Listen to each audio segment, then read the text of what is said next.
And actually, that makes total sense. Yeah. Because I know me. You know, so that's our life mission. That's the McShin's mission. You don't have to understand my boundaries to respect them. Well, no, I'm the president and co-founder of McShin, a person in long-term recovery from substance use disorders. How do you go about fixing the damage in the trust between the family after you get out? Okay, I gotta work on that. Celebrating my 6 months. Didn't have a cake. Yeah. Gosh, you showed up.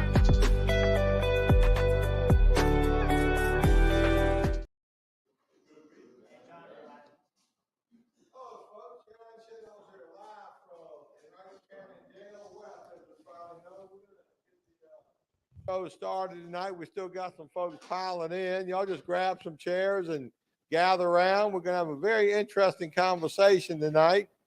As you know, McShin is glad to bring these presentations to not only the facility, but the people watching. These talks that we do, eventually they end up we're in 79 different correctional facilities right now. They get to watch these meetings on their tablets. So we're spreading hope and love and passion throughout the country, and we hope to expand those boundaries and borders. We're always grateful for Sheriff Gregory for allowing us up in here. And that is the sound of recovery in action. We got a great speaker lined up, but before we get there, I want our co-host, myself and Marshall Tucker, the famous Marshall Tucker. We co-host this show every week for y'all. Marshall? Good evening, good evening. My name is Marshall Tucker, famous name. Man, I'm happy to be a part of something new and something exciting, something to do with recovery, and man, we bringing an excellent program here. My thinking is once you go through all of this and get out there, then what? Once you accomplish some of the goals that you got here, then what? Part of this addiction thing, man, is like we stop growing. Oh, I have arrived, in a small amount of time. We stop growing. And this is part of what this thing is about, man, to continue growing. I don't mind telling anybody, man, I'm over 70 years old and I'm still growing. I'm still finding out things about myself. And I'm amazed at it, That's what keeps me going now. I'm amazed at what I find out about myself. And I know the next individual would be just as amazed as I am. This is why I do this, man. This is food for me. This feeds me. Just like Bible study, it feeds me. And I need to be fed. 70 years old, I don't want to go a day without eating. That's why we're here, And I'm happy to be here, happy to be a part of this. Thank you, Marshall. And once again, I apologize for the preacher. I had no idea we were coming in on Bible study night. Normally we do these on Tuesdays, but we were closed yesterday. But how many of y'all were looking forward to the Bible study, though? Okay, look, I got a good hit for you. I got Jesus on my heart, okay? I don't usually talk about that. And I don't know why. I should probably talk more about that. My sister right now would be loving me tell this little story. But I'll tell you a quick story. Marshall been clean 33 years? 33 years. 33 years. 34 years. Clean and sober. And I was arrested 12 times, 4 times in foreign countries. I got clean in 1982. August 10th, 1982 is my clean date. Over 40 years. Short story, 2 weeks before I got clean, I was in the Marine Corps. I was in the barracks. And I was partying one night in the back of the barracks, and I had to make a head call. So I go to the head, and there's 85 Marines in this barracks, all partying in the back. But there's 2 Marines at the head door. They ain't gonna let you go use the head unless they witnessing Jesus to you. You with me? True story. So here I am, partying it up, gotta make a head call. 2 of my buddies, the only 2 guys in the whole battalion that got Jesus, and their job is to witness to Marines. And they cornered me. And they stood there for like 10 minutes trying to convince me to get Jesus. Okay? And I explained to him I was raised Catholic. I've been saved 3 times up until that time, but clearly my lifestyle wasn't demonstrating the saving part. So I said, look, if I don't want to get saved again, you're going to make me go shave my hair and sell Bibles and flowers at the airport. You know, I didn't see myself as a witness of Christ. You follow me so far? He said, no, John, that ain't what it's about. Once you get Jesus in your heart, you're good to go. You do whatever at that point in time. You with me? I said, all right. And I meant it. You ever seen a person that got Jesus, how lit up they are and how powerful they are and how excited they are? I mean, who wouldn't want that excitement, right? I mean, I would certainly want it. So, man, I got on my knees. We prayed together. You got to vision this in the open squad bay barracks. 3 Marines on their knees, holding each other on the shoulder, repeating that prayer. Lord Jesus, please come into my heart. Be my Lord and Savior. You know, show me how to live. That type of prayer. And I sat there for about 2 minutes waiting on Jesus. You know what I mean? I wanted to feel that hit. You know what I mean? Because I like a hit. And you know, nothing happened. Nothing happened. 2 weeks later, I'm in rehab by default. 40 plus years later, clean and sober, I'm sharing that story with you. Now I keep waiting. I keep waiting for Jesus to show up like he shows up in so many people. But I'll tell you one thing, I ain't had to sell 1 Bible, 1 flower. All I know is on a daily basis, every morning when I wake up, first 2 things I think about is money I'll never make and women I'll never have. But when my feet hit that floor, I say, your will, not my will. And I chase the God of my understanding's will for me on a daily basis, and it keeps me from chasing drugs. And you're going to hear from a speaker here real soon, and she's going to tell you pretty much the same thing. You know, if you're out there, see that obsession to use is so strong that if we don't find another obsession, we're going to go back to using. And my obsession is to carry that message of hope from the disease of addiction that an addict, any addict, can stop using drugs, lose that desire to use drugs, and find a new way to live. And it's that new way to live that keeps me away from that desire to use drugs. The drug get high ain't going to be but so good.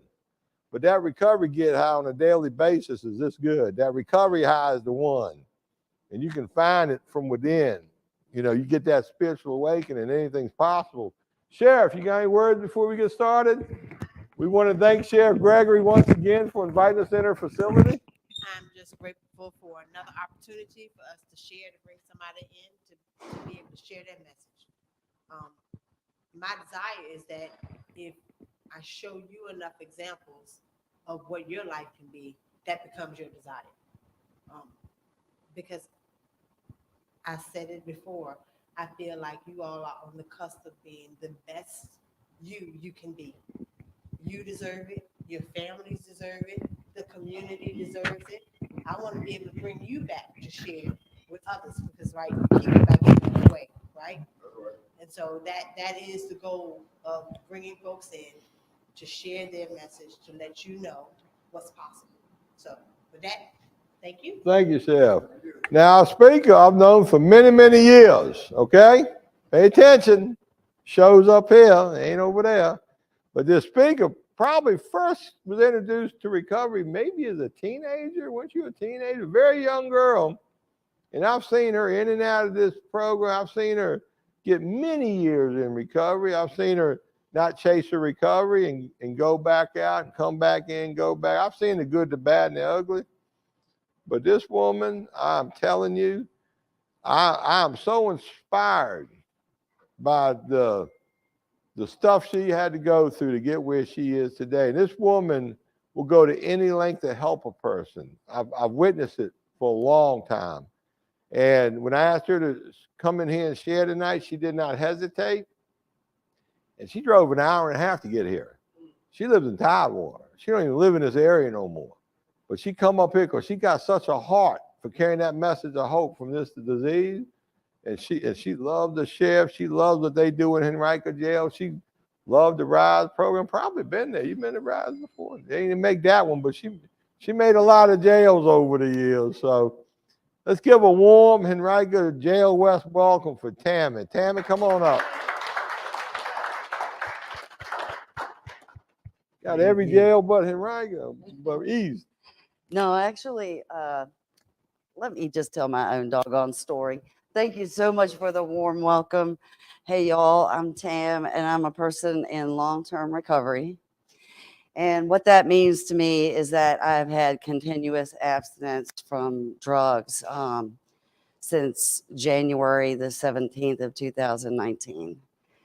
It means a lot to me, but when I say long-term recovery, I want to tell you that my path to recovery didn't start 3 years and 9 months ago.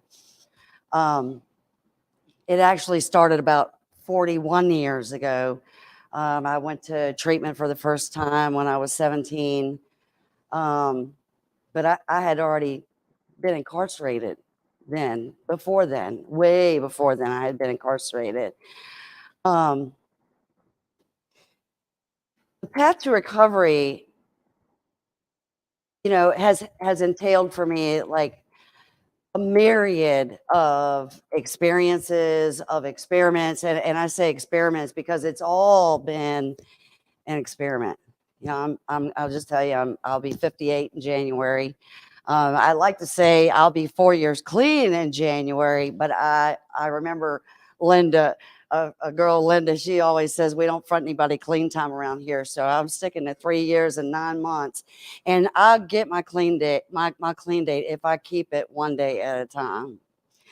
I think I've made every single mistake that a person could make, really. I don't know how many. Okay, so let me just ask a question, but just a show of hands. How many people, is this the only time that you've ever been in jail? Anybody? Okay. So who's been in jail more than twice? Who's been in jail more than 5 times? Who's been in jail a dozen times? So I'm in that last category. And what John was sharing was that, I'm living proof, and that there's so many other living proofs that, like, if people like us can get clean, that an addict, any addict, can stop using, lose the desire to use, and find a new way to live. And I'll tell you, I didn't believe that. I thought it was horse caca for a long, long time. But what I want to tell you is that I am you, and you are me. Like there's no difference except for, you're male and I'm not. But that anybody sitting there can be standing right here. And I say right here, but you could be living the dream. I had so many what I would consider failures along the way, but I think the magic in the whole thing, I don't know how many people have been to 12-step recovery, but you hear it all the time. Keep coming back. Keep coming back. It works if you work it. Keep coming back. Well, through 41 years of my first treatment to now, it's like it's been mostly what I would consider to be failures. But what I look at them at now is experiments, like with my own truth. Like what is true for me? Like what is the pure, undisputed truth about how I can and cannot live my life. And so I've tried to pull it off in every imaginable way. Like I've tried getting clean, from coming to jail and spending a long time in prison. I'll just tell you this. I started out in the court system. Literally, I remember, and this isn't a legal charge on me, but I remember being 5 years old, and my mom coming into juvenile and domestic court with my dad, and my mom she always I remember the week before we went, she was talking about if you're ever insecure about anything, dress like you're walking off the cover of Vogue magazine. So my mom would come into the courtroom this big brimmed hat on. We're talking about in the 70s, with long gloves up to here, you know, and looked like she walked off the cover of Vogue magazine. Meanwhile, I'm sitting over here with my dad, and he taught me the concept of twiddling your thumbs. So, you know, at a young age, I was introduced to the courtroom. You know, my mother and father fought like that. I mean, you know, it was nothing unusual, you know, for that. Anybody remember a telephone cord? My mom would have it pulled, you know, screaming telephone cord, you know, all the way across the room, and she's doing whatever she does and screaming into the phone. And then when, you know, my father came to pick me up, she opened the door this much and pushed me out. And she wasn't wrong for that, but it made an impression on me. And, you know, as for, you know, my dad, you know, he was a pretty wild guy, and they were all, you know, alcoholics, and, you know, it was just a regular thing in the household to see drugs and alcohol, and fighting, a lot of fighting. There was a lot of violence, and it was like real violence. It wasn't the push you violence. It was the beat you violence. And, you know, so that type of stuff was instilled in me from you know, from a really early age. You know,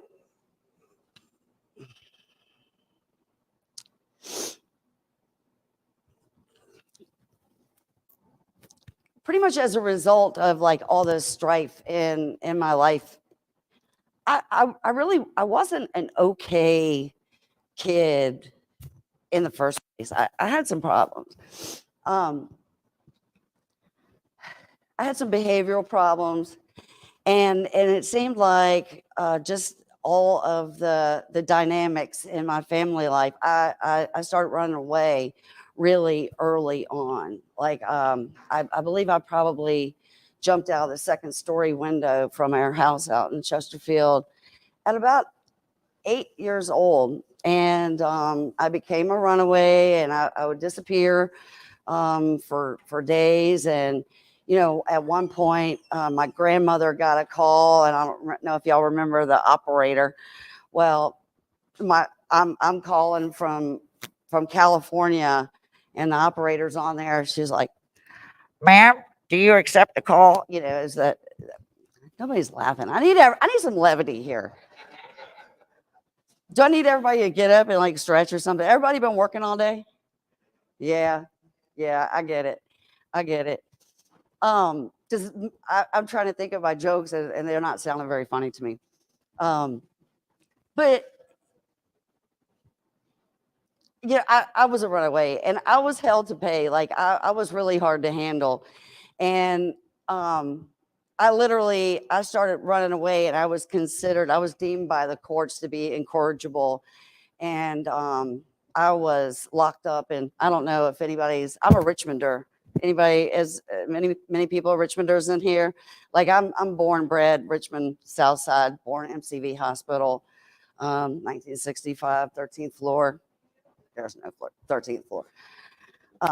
Yeah, but you know, it was just some really wild time. Like, it was a different time. And you know, like, runaway, like, for me to be a runaway, you know, I'm out there as a little kid, and I got my finger out on the highway, and I'm going to Florida, and I'm going to California, 8, 9, 10 years old. Well, they locked me up. If anybody's familiar with Mecklenburg over there, at the top of, you know, at the bottom of Broad Street, hang a left, and there was a juvenile and domestic relations over there, and they had a lockup for juveniles. And, you know, I got a shout out to my friend Travis M. He and I both, we've compared notes about being in there. And so they ended up sending me, like, literally out there by John's house. Actually, I got sent to this place called Janie Porter Barrett School for Girls. And it's where they sent, you know, girls that were, you know, not teens yet. And so they sent me out there. And I mean, and at that age, and if you can imagine, anybody in here got 9, 10-year-old kids? Yeah. So I don't know if you can imagine a 9, 10-year-old kid being locked in a room. I mean, y'all know what ISO is, right? Well, so I mean, I think I spent about 8 months in isolation as, you know, as 8 or 9-year-old. And the second they opened the door, what do you think I did? Damn right I ran. And I took off running. I probably ran through John's yard. But I was down through that creek down there and down through the swamp, and I didn't stop until I found the interstate. And when I found that interstate, I was gone.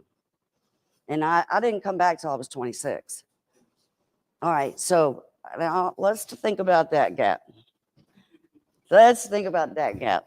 So I'm a very young girl, and I'm out there hitchhiking. Truck drivers are picking me up. Any thoughts on how that was working out? It wasn't working out very well. So the town that y'all from here too. In South Richmond, like, it was full of bikers during that time. And, you know, my dad was in the biker scene. My brothers were in the biker scene. All those folks, you know, like, my grandmother had a shot house, and they ran numbers out there. And I mean, basically, she was the Oak Grove. I don't know if anybody's familiar with the Grove. Anybody? Yeah, the Grove. Yep. So it's right above Hillside Court, and that's where I was raised, over there off the pike. And you know, so when I was out there hitchhiking, I remember being on 95 way down there in South Florida, and I was coming back north because I didn't have anywhere to go. And I happened to like look over at this truck stop, and there was like a whole bunch of motorcycles over there. And I was like, stop the truck. So we stopped the truck, and I get out. Well, what it ended up being was some gangsters, you know, some real ones. Like all I knew was like the kind of like soft gangsters around here. These were like the real thing. And I was picked up by this guy named Arab, and I stayed with those guys. I stayed in that environment for about 12 years.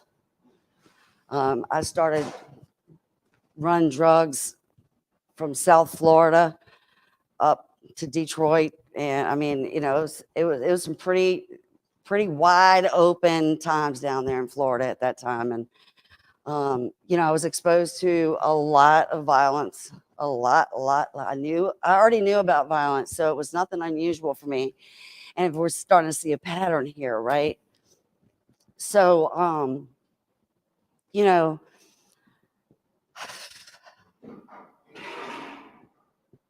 I would run off and I would try to escape the violence. But I was on drugs 24/7, 365, like every day, every waking moment. Like I was always on drugs, and there was always violence, and there was always guns. There was always, you know, a lot of violent stuff going on. It was a gang life. And I would keep running off. And this is a really weird thing to tell to a bunch of guys, right? And just a couple chicks in the room. But like I had one guy sell me to another guy for like a $2,000 diamond ring and $5,000.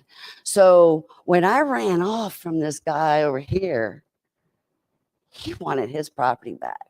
So I would run and I would come back to Richmond, and he would come get me. And he would come and say, he was like, you're either going to come out of the house, or, you know, he was going to like set off dynamite or something. He was going to blow up the neighborhood. So I would come out and I would go back. But on one of these times, I smartened up and I didn't come right back to the area that I grew up in. And I went out to the country to my stepmother's place.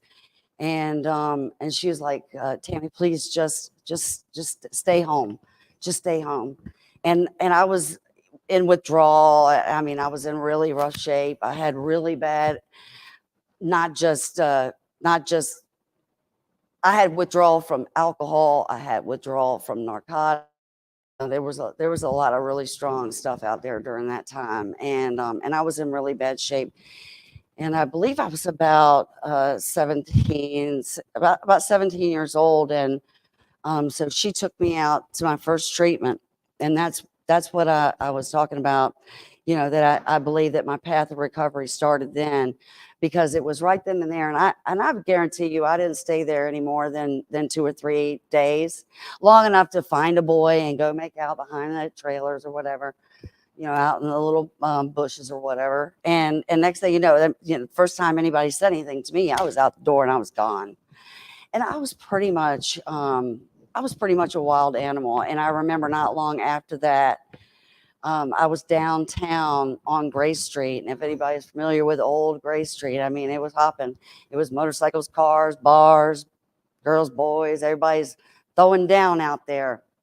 And, but there was this one area on the other side of Belvedere on Gray Street where there was a AA clubhouse, and there was old, I think it was the first Rubicon that was right there in the old AA clubhouse at Madison. And I was over there, and I really, I knew about this thing called recovery, but I'm standing there and I'm telling you, I was a wild animal. I had on shorts up to here and a shirt on up to here, and 36D, I'm 36 long now. But yeah. Dun, dun, dun. Anyways, I mean, I had this guy walk up to me, and he's in my life today, and his name is Moses W. And that guy pulled up to me, and he started talking to me about recovery. And he actually was looking at me in the eyes. And that was something that I wasn't used to. I wasn't used to anybody looking at me in the eyes. I was used to them looking at me from here down, and Moses never did that. And he took me right on down the street, this other place called 919, and he introduced me to this lady named Nancy. She was working at the front desk.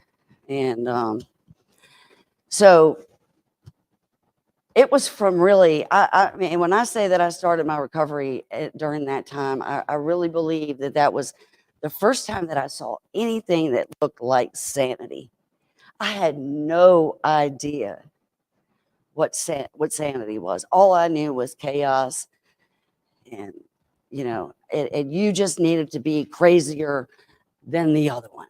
You just needed to show that you were, you could hold your own. And if I got in a fight, I mean, I literally, it was during busing in South Richmond, and we were bussed in Oak Grove. We were bussed over to Church Hill, and it was nothing but fights and war. It was race war during that time.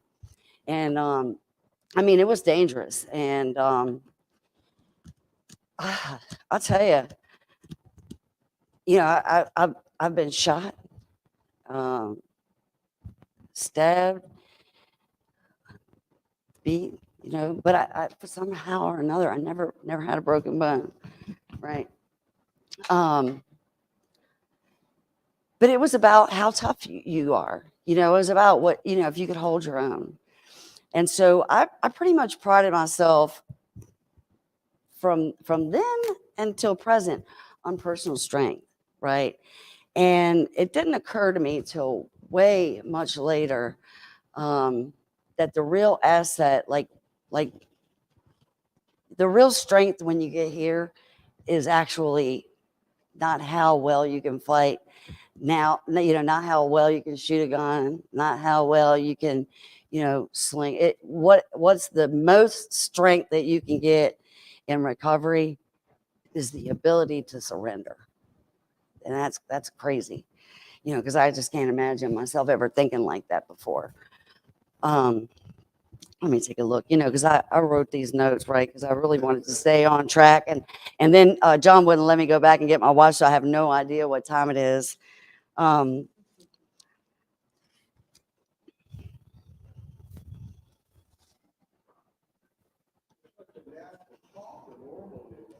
I know it.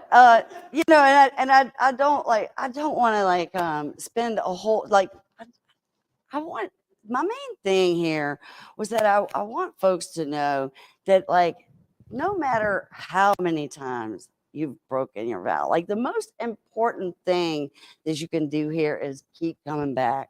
And like when I think about John, like was talking about him, I was at his 40th anniversary, right? And it really kind of hurt a little bit because I know that about the time he was on the West Coast getting clean, I was over here trying to get clean, right? And he got clean and he made a life for himself. And I kept doing the things that I was like, I couldn't get out. I could not get out. I could not surrender myself, you know, how many times I've burnt it down. How many times I've burnt it down, right? But like, if I can get anything across to you tonight, if you take anything with you, it would be the concept of no matter what, just keep coming back. No matter what, just don't leave. No matter what, keep coming back for help. Because eventually, if somebody like me can stop using for a day, like, and just like stay here, and stay in recovery, and even you know, just like with some adverse experiences, I've been shocked that I've been able to put this 4 years together right here because I was broken. I landed in this jail January 17th of 2019, and I really think that what solidified it for me is that, and I mean, I've been to jail so many times. Doing time is easy for me. You know, I get in there and I get a trustee job.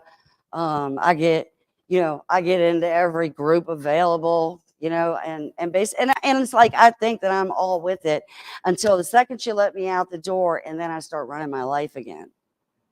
Right. And I went to prison.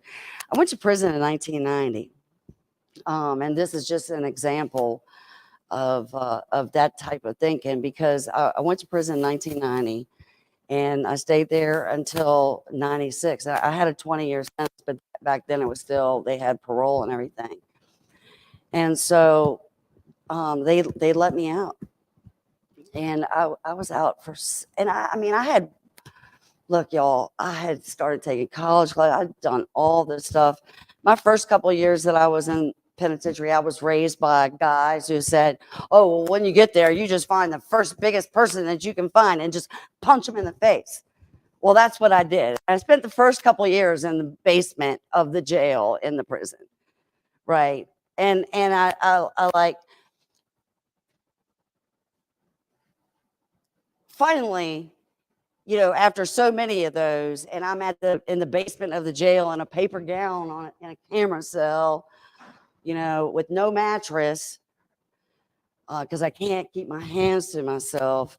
And I'm standing there and I'm looking at the daggone, you know, whatever kind of mirror that thing is supposed to be, you know, and I'm looking at there, I'm like, what is happening? You know, what is this?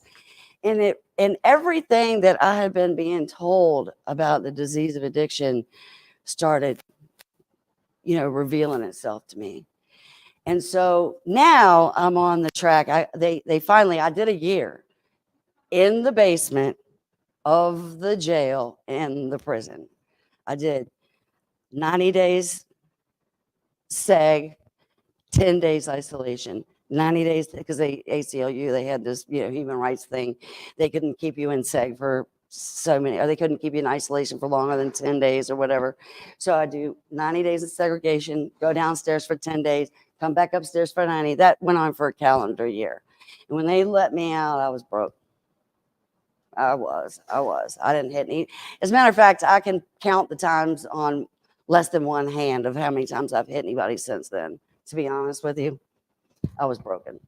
But I did get out of there, and I had the authentic, like genuine desire to get better, to get out of prison, to get my kids back.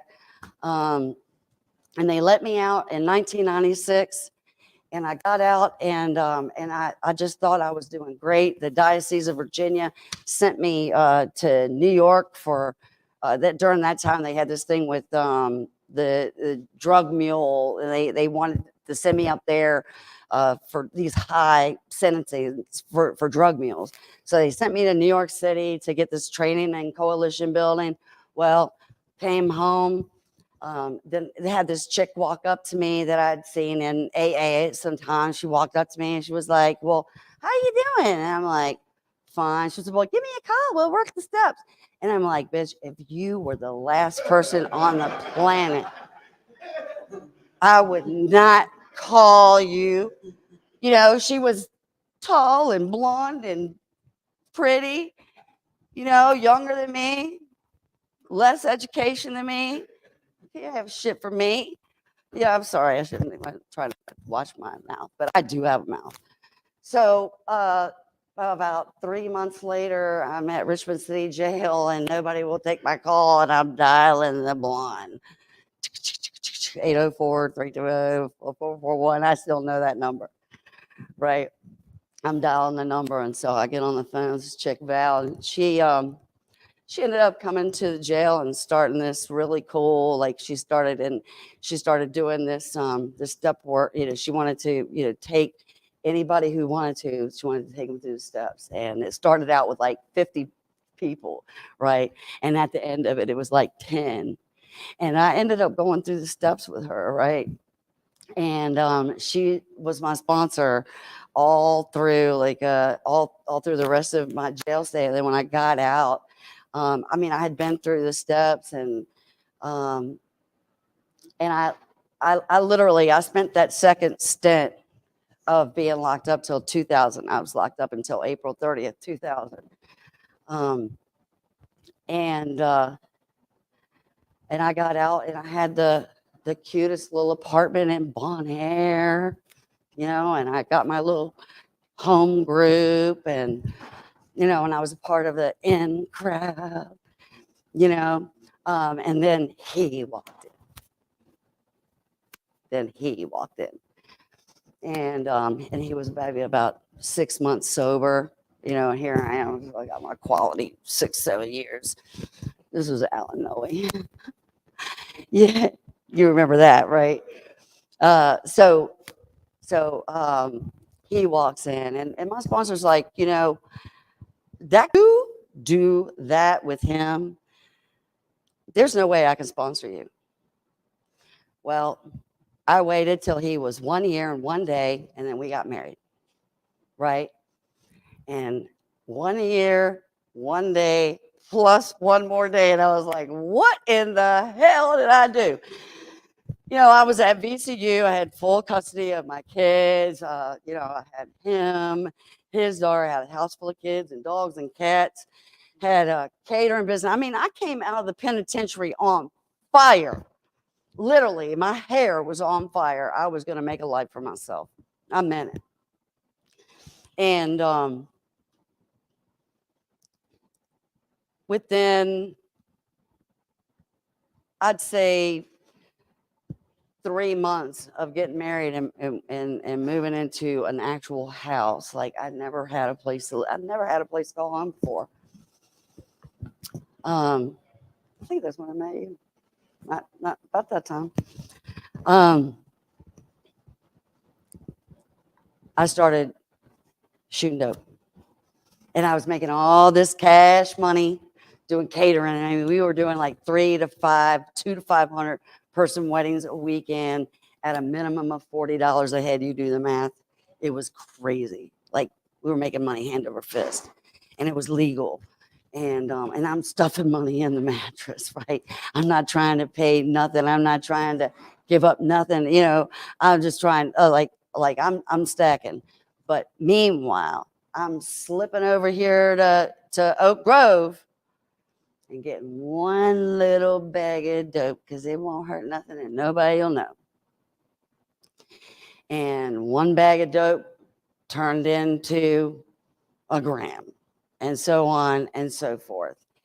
And next thing you know, I'm in my Rudy Tooty snooty house in Bon Air in the upstairs bathroom shooting dope with a veterinarian needle. And I'm telling you, it might as well have been a basketball needle. I just wanted it in me. I mean, it was so horrifying. I just had to get it in me.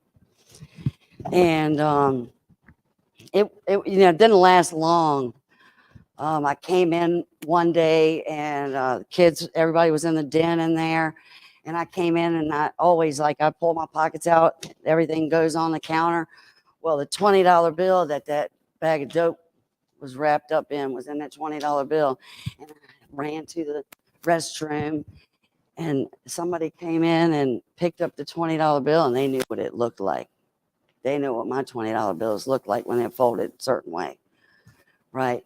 And so they called me on it. Well,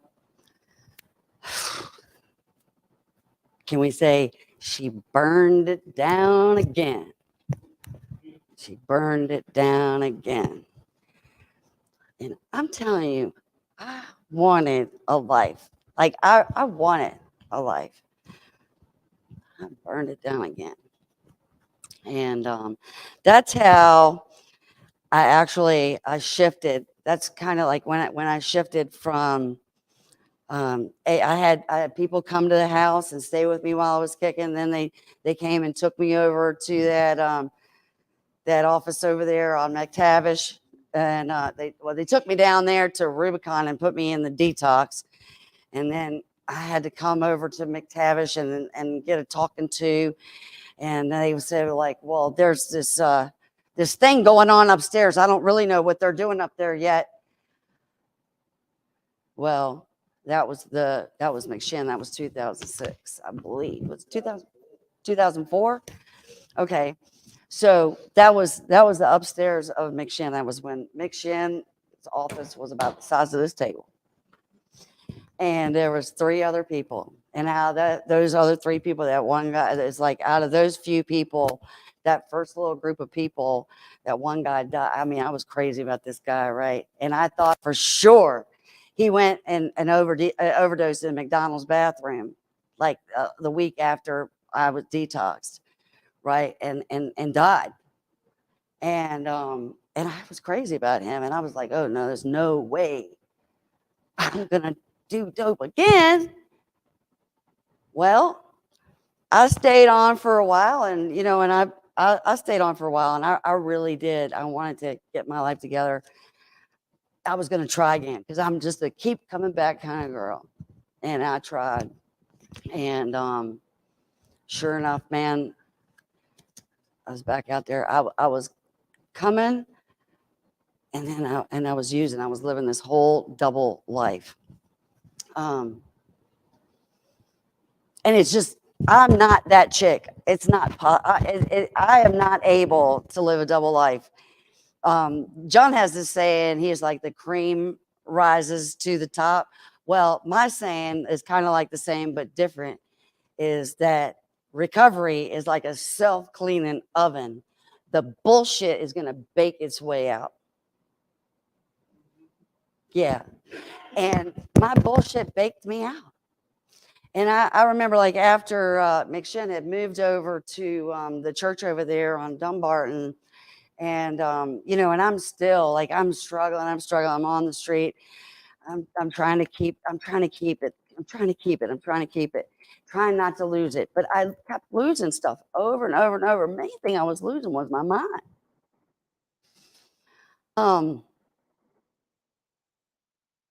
And I,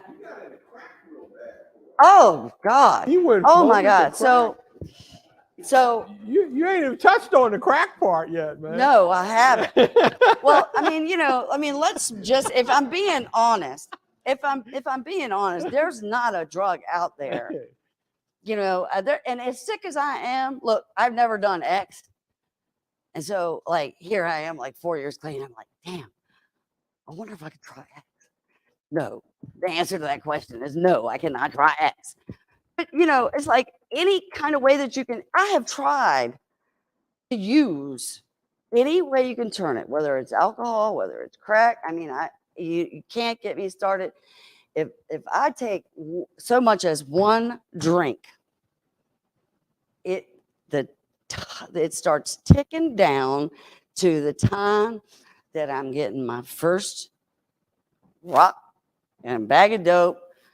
I'm going to be riding through there and whatever, it's like I've always been good. I get myself a car, I hustle, that's the thing, it's like I always pretty much got my way, and that was probably one of the worst things about it is I got my way. And I was like, my sponsor, that was actually during the time where my sponsor she became my sponsor during that time.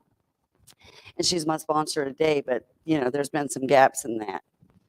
And I could not be honest. I could not completely give myself to this simple way of life. I just couldn't do it. But I think, how much time we got? Sponsorship, the value of it. So let's fast forward to January of 2019. I'm driving down the road. I've got a car full of stuff that I shouldn't have. And I'm riding in Henrico County with one headlight.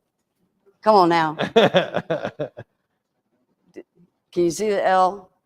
Beaming from my, and I had been using hard. And I've been using so hard that on a daily basis, I've got three dogs and I live alone. And on a daily basis, 2 or 3 times a day, I was coming to on the floor.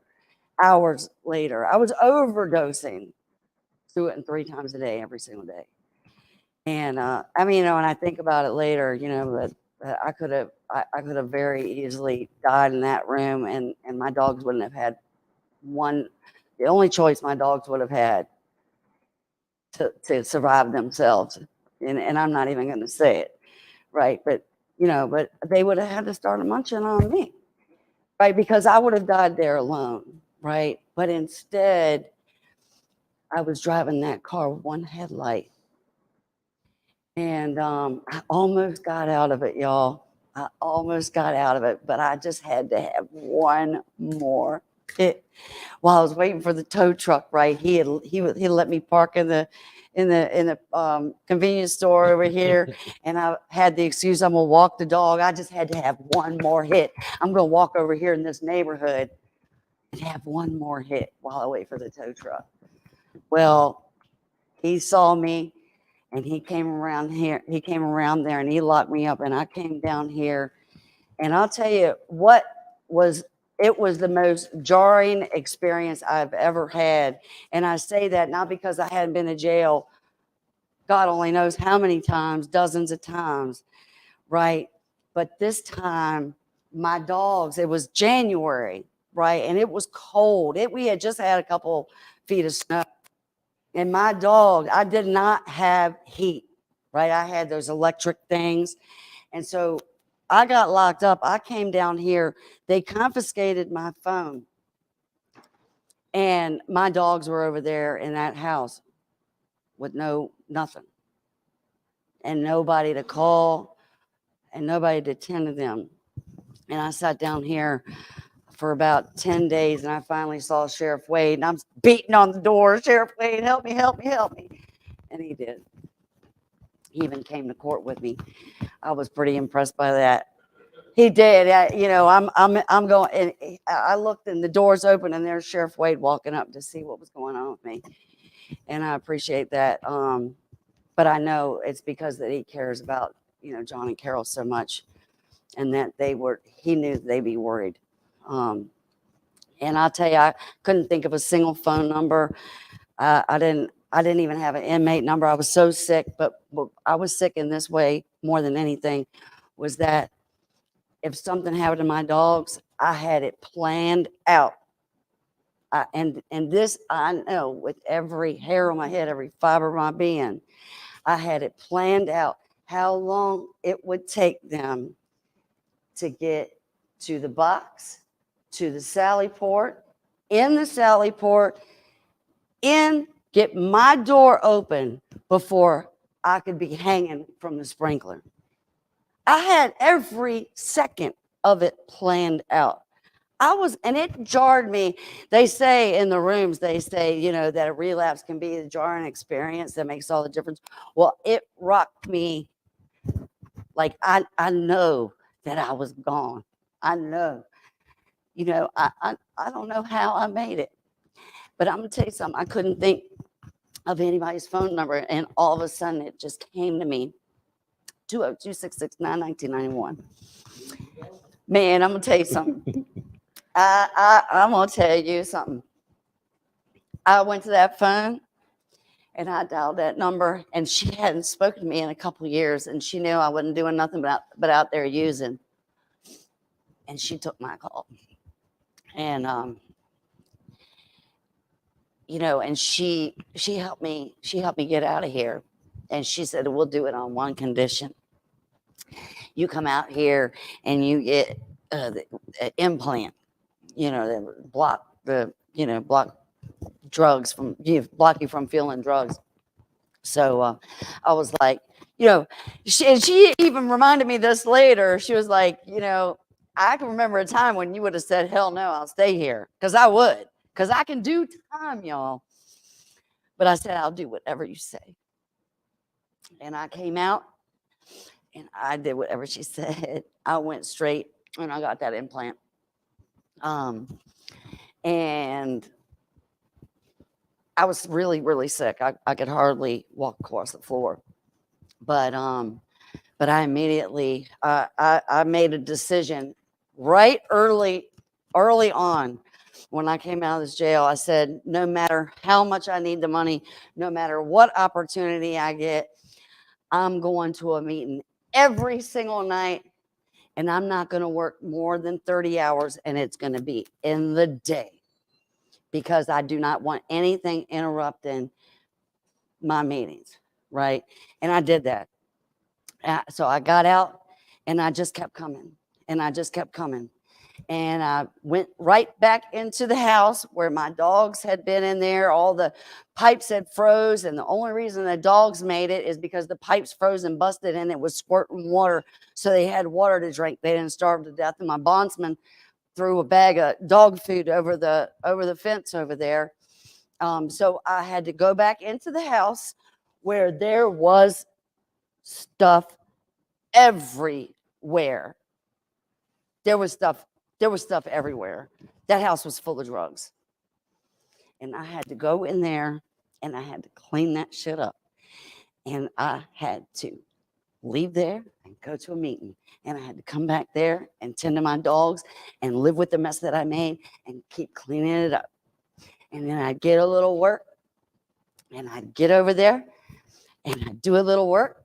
And then I'd take my filthy working little ass over and I'd go to a meeting. And I'd come home and, you know, and it's like, so that went on for about 9 months. I'm about like 9 months clean at this point. And, or maybe not quite 9 months, maybe, no, hey, let me back up. 3 months. I was 3 months clean. 3 months clean. I wasn't homeless yet. I hadn't been evicted yet. But I get a call on the phone. My brother, right down the street up here, Econo Lodge on Broad Street, that my brother had overdosed and died. Yeah, I was 3 months clean. So I had to go pick my dad up. I had to go over to the Econo Lodge and identify my brother, naked, cold, and stiff, like that brick wall on the floor of his hotel room, right? And then I had to have his memorial service. I did that like at 3 months clean. What the hell? And so, you know, and deal with his little baby daughter, you know, 5 or 6 years old at the time. And so I had his memorial service. And then, you know, so that was one thing. And then a few months after that, I guess maybe I was about 7, 8 months clean, 9 months clean. I got evicted from the house where I was living. So I spent the next 8 or 9 months paying $500 plus at a hotel room down here at Glenside, the extended stay type thing, me and my dogs and everything I own, which was nothing now, in 9 months before I couldn't find a place to live. Did I say a month? Yeah. I meant a week. Yeah. I meant a week. It was $500 and some a week, right? All I was doing was working to live there, work to live there, work to live there. People would help me, you know, a little bit, but basically, man, I'll tell you, basically, it was maddening. Like, I didn't know if I was ever going to get out of there, but I went to a meeting every night. I talked to my sponsor every day. I kept saying prayers, man. I just kept doing the damn thing. And, you know, and then, you know, I rolled around, and then, so then I found, I found a garage. Actually, John found it for me, of somebody who had a house, who had an empty garage. And I went and I lived in that with my dogs and everything I own. And it was a space about this little square, if that big. And we lived there for some months. Well, it come up on my first year anniversary. So I have a home group over in Churchill. And after a month, my car died, and I ended up having to buy this old beater Ford F-150, and it was like California turquoise blue or something. And I didn't have a license. I didn't have anything. None of it was legal, but I had the money and I had to drive.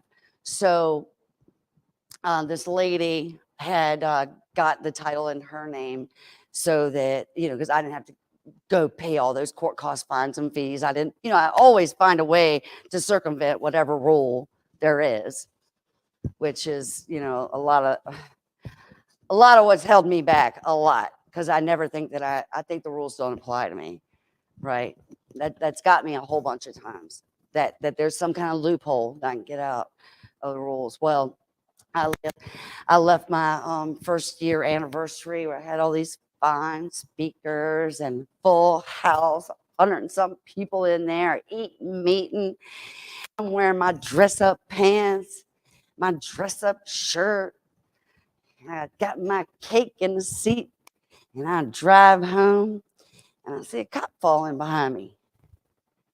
Then I saw another one falling behind him. Then I saw 2 more falling behind him. And next thing you know, all their lights came on at the same time. I pull into the this next parking lot, and I got 15 Henrico County cops with like full tactical gear and guns all pointed at my head, me in my dress-up pants, flat on my face. I had been arrested for stealing my own car. Why? Because I didn't follow the rules. I didn't get the truck in my name. I got it in that woman's name, and she had some getting even to do. So there was that.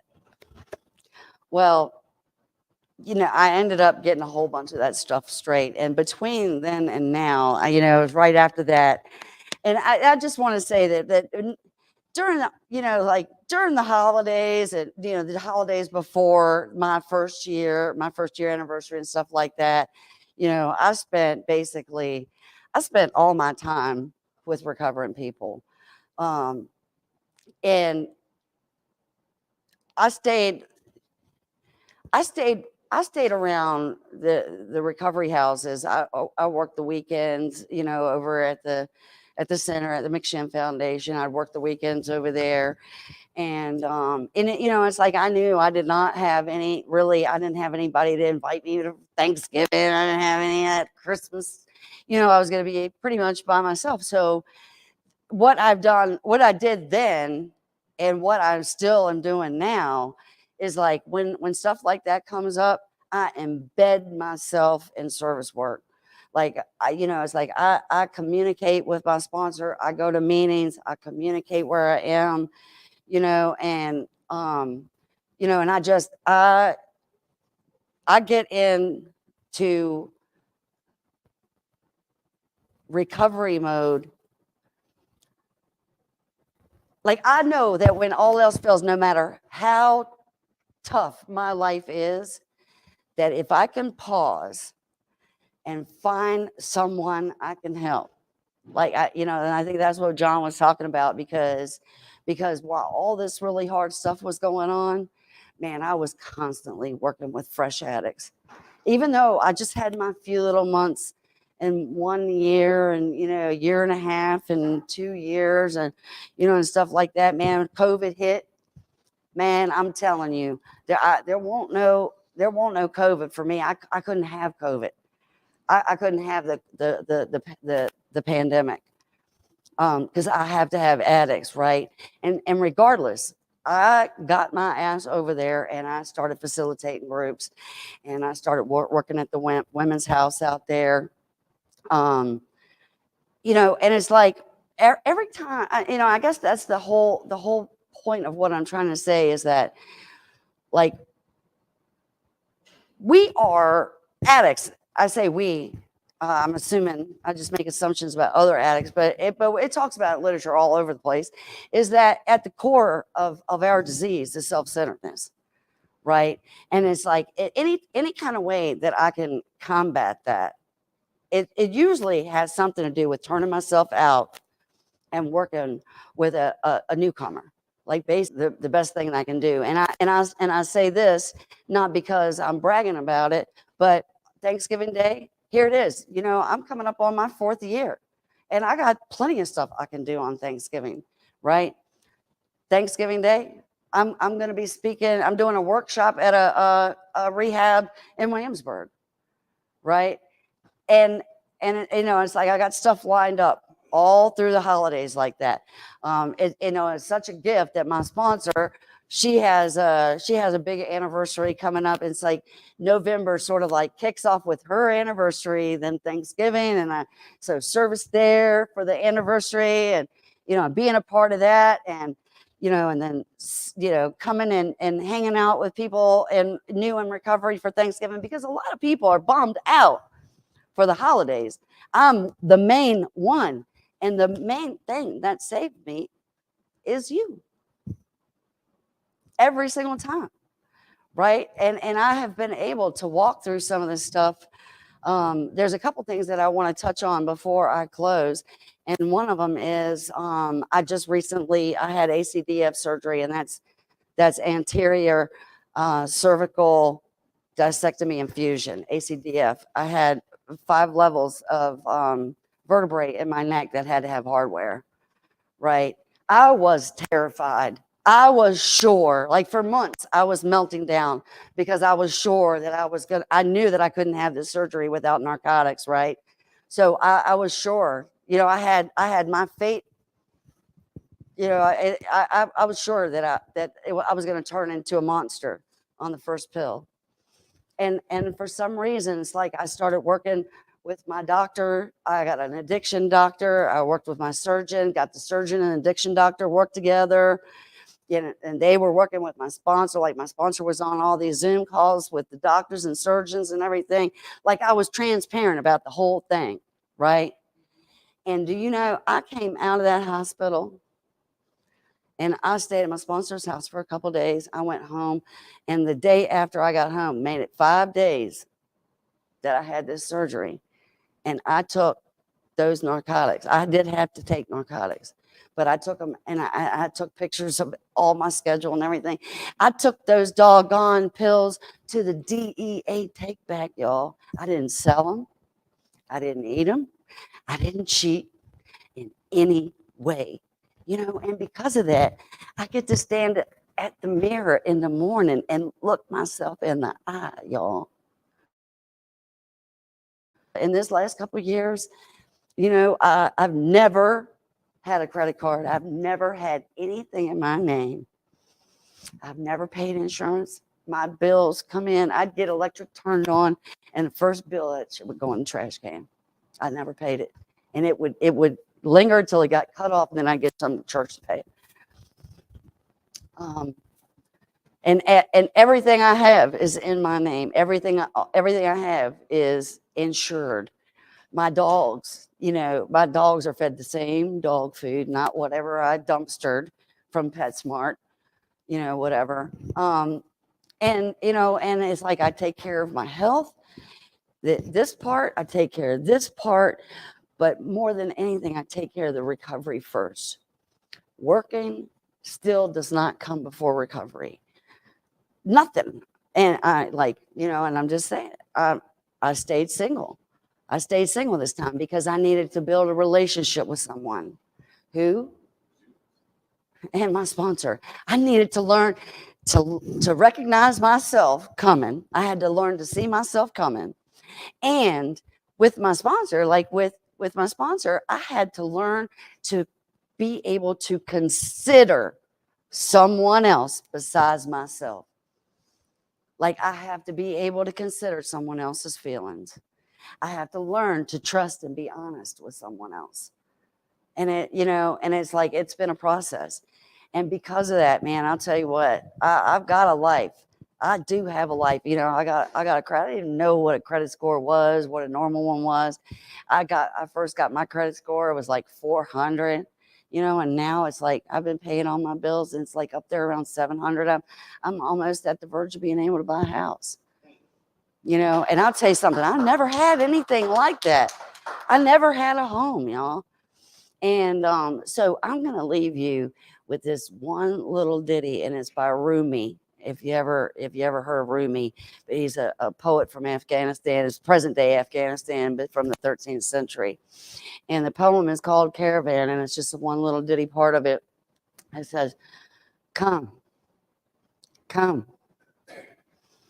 all you worshipers, all you wanderers, all you lovers of leaving, even if you broke your vows 1,000 times, it doesn't matter. We are not a caravan of despair. Come." Thank you. Thanks. Tammie doesn't like to talk a lot now. I mean, can't give her a word count, that's for sure. Look, folks, Marshall, me and Marshall, you know, we're glad to come in here. This is part of our service work. This is what we do. You know, Tammie touched on that. There's a reason I ain't used or done drugs in 40 years, you know, because I found a new way to live. And you know, I just think it's a pleasure to come up in here and chat with you guys and bring in speakers and whatnot. Marshall, what do you got? Yeah, thank you, Tammie, for sharing. For me, my takeaway was talking about the struggle, you know, and I, as well as others, need to hear about that struggle, you know, because it's not easy, you know, but the benefits of it far outweigh this, you know. I talked earlier about finding out things about yourself, you know, and I could relate to that. I could understand it when I heard her, you know, because I went through that same dilemma. Is jail all I can do?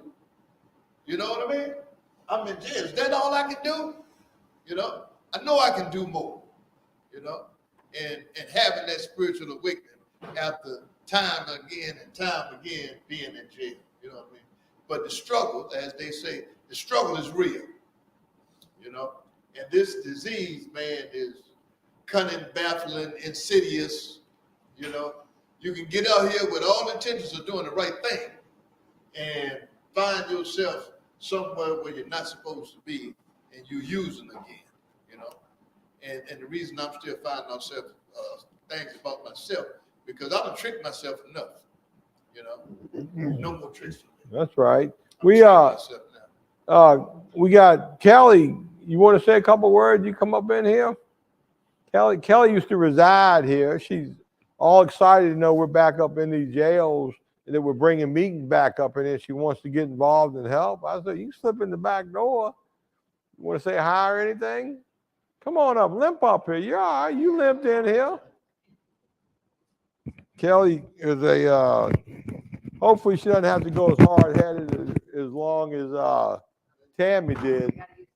Yeah, and where they hit you on Facebook. Yeah, let's see, my name's Kelly. It's nice to be here. I used to take a meeting out to Jail East, like 2017. I feel particularly compelled to like be a part of this because my drug addiction has led me to spend a lot of time in this jail, particularly in Henrico County. Altogether, I've done about 5 years between sitting on the 3rd floor and Jail East. My story is kind of like Tammie's, just a cycle. Jail, get out, stay clean,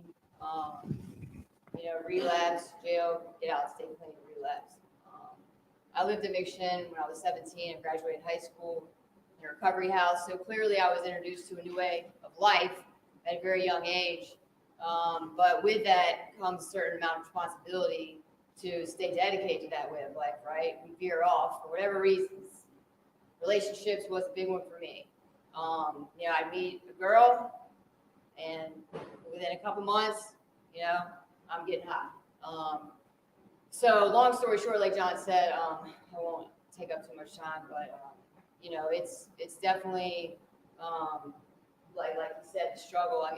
Just sitting here right now, I was talking with the sheriff, and she has tears in her eyes when she's talking to me because she remembers me sitting on that bench out there after they've let me out, and the people that work here at the jail are like, shit, Kelly's outside. Like somebody better go get her, And they come out and like, what are you doing? I'm like, oh, I'm waiting on a ride.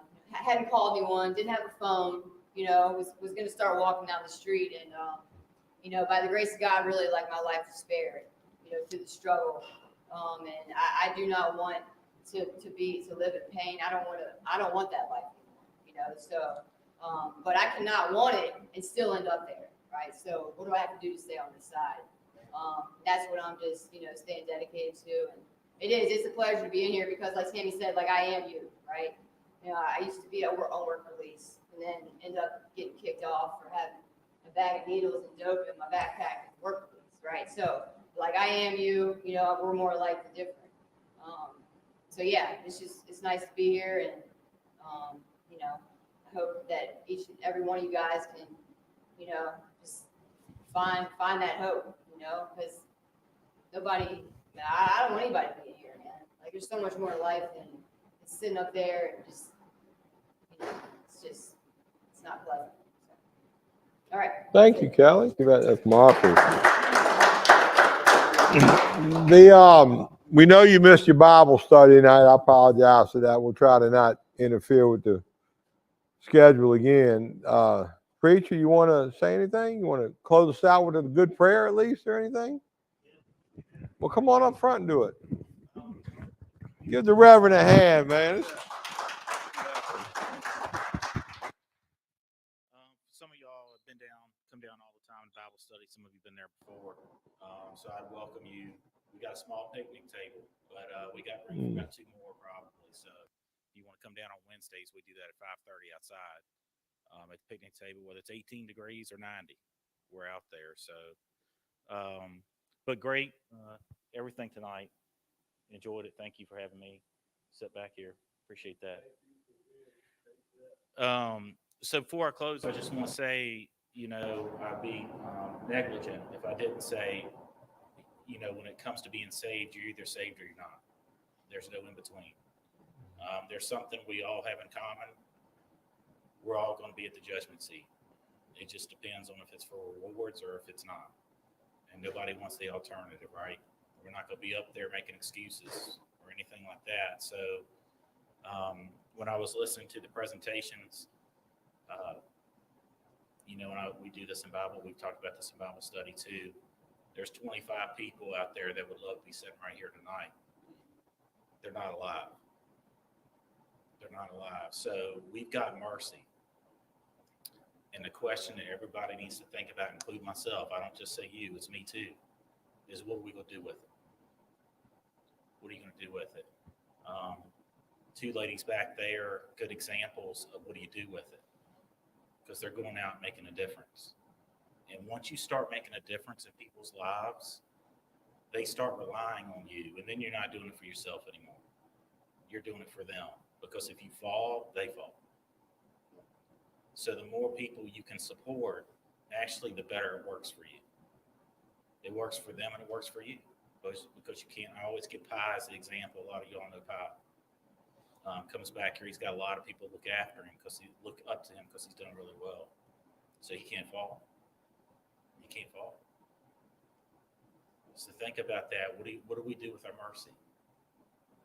So, Pearlie, give us a short one to close us out.